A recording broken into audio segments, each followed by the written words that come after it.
got Outsider Bushcraft doing cold steel Bushman. Uh, I have owned two of these cold steel Bushmans. The first one I got was one of the earlier models before they welded the center part of the handle. Uh, it may have been because it might bite you or something when you grabbed onto it, but I never had that problem. But now they have welded it, and the first one did not break on me, but it was either borrowed long term by a friend, a neighbor, or something. Walked off during a move, so I had to go get another one. We used it in the kitchen all the time, hammering through frozen meat and just cutting tomatoes. It worked for everything. I bought it for a wilderness survival knife, but when we needed a kitchen knife, we used this all the time. But now I have this one, which has ended up being exclusively a survival knife. I haven't used this one in the kitchen yet. But I think for $30 price range, this knife is virtually unbeatable. You have high carbon steel all the way, all one piece of metal. There's no rivets, there's no handles to bust off. There's nothing to go wrong with this knife. You would not believe what it's capable of. When you hold it in your hands and feel the balance, you think, wow, this is a really well-built, well-made knife. You can throw it as a spear. It's designed that way. It has a hollow handle, and it has a lanyard hole, or a place where you can tack a nail through to secure it to a spear shaft. It makes an excellent spear. What really amazed me was how well it was as a throwing knife. Grab it by the back of the blade and lob it out there. It has a nice smooth arc, well balanced, an excellent throwing knife, which totally amazed me. I wasn't ready for that. It really works well batoning through wood. I haven't had a single problem. I baton through it all the time despite its thin blade, which initially scared me. I said, oh, that's thin blade, couldn't hold up to the kind of abuse I was going to put on it, but it totally did. It took it and more. I haven't had a single problem with them. It is also a good draw knife. Clutching it, bringing it towards yourself to do that kind of work. It worked really well for that.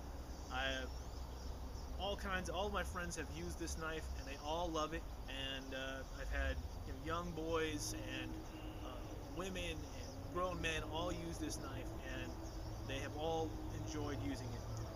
It comes with a sheath that has gotten a little guff on YouTube, and I think that's because it may not have been fully understood what was going on here. They take a little bit of breaking in, but when they come from the factory, they're closed tight like that, and once you use them, they open up to receive the knife. I've seen this a couple of times on there, where the knife is sitting in the sheath like this, and they go, oh, this is a lousy sheath. The knife just hangs out right there. It's good for nothing. But if you force it down all the way, it sinks in like a traditional Scandinavian style knife, where it nests right in there. The belt loop on the back is adequate, does the job. It has a plastic guard here, which I believe is just for so that it's dragging through the bushes or whatever, it's not tearing up the sheath too much. It has a pouch which holds fairly good quantity of material. I keep in here a roll of paracord, some hexi block, fire starting equipment, a ferro rod, a compass, and a sharpening stone. It all fits right in there. And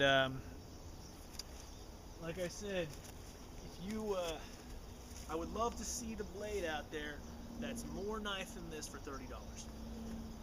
The cold steel Bushman has impressed me all around as an all-around knife. Now, I am in the Pacific Northwest, and that is probably a factor. It may not be the best thing in the world for hacking straight through hardwoods or bamboo, for instance. I haven't tried it on that. I'm not sure how well it would fare.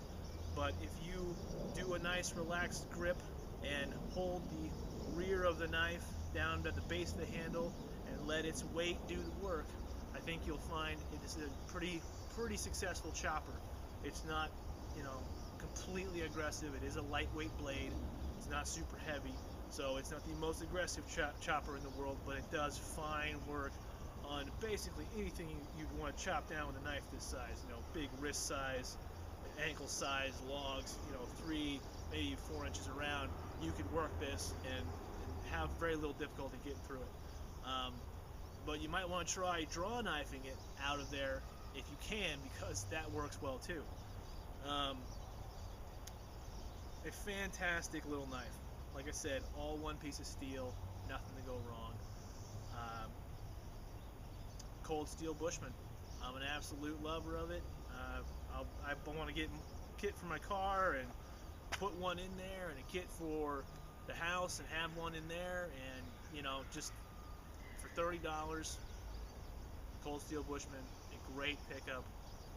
Anyone who's taken out and really put the test on it and really put the work in on it will probably tell you the same thing. I've had this 200 miles, carried this knife for 200 miles out in the mountains and the woods and used it heavily. Worked fantastic. Fits super well on the Maxpedition Sabercat. Goes right on the top with these elastics. And if you got a Maxpedition Sabercat, definitely check out the Bushman as an accompaniment to that pack. It works amazingly well with that pack. Yeah, great knife for the money. If you got one out there that's better, let me know, because I want to know about it. I'm sure that will be a humdinger. But for $30, Cold steel Bushman gets full approval from Outsider Bushcraft. All right, keep it safe in the woods.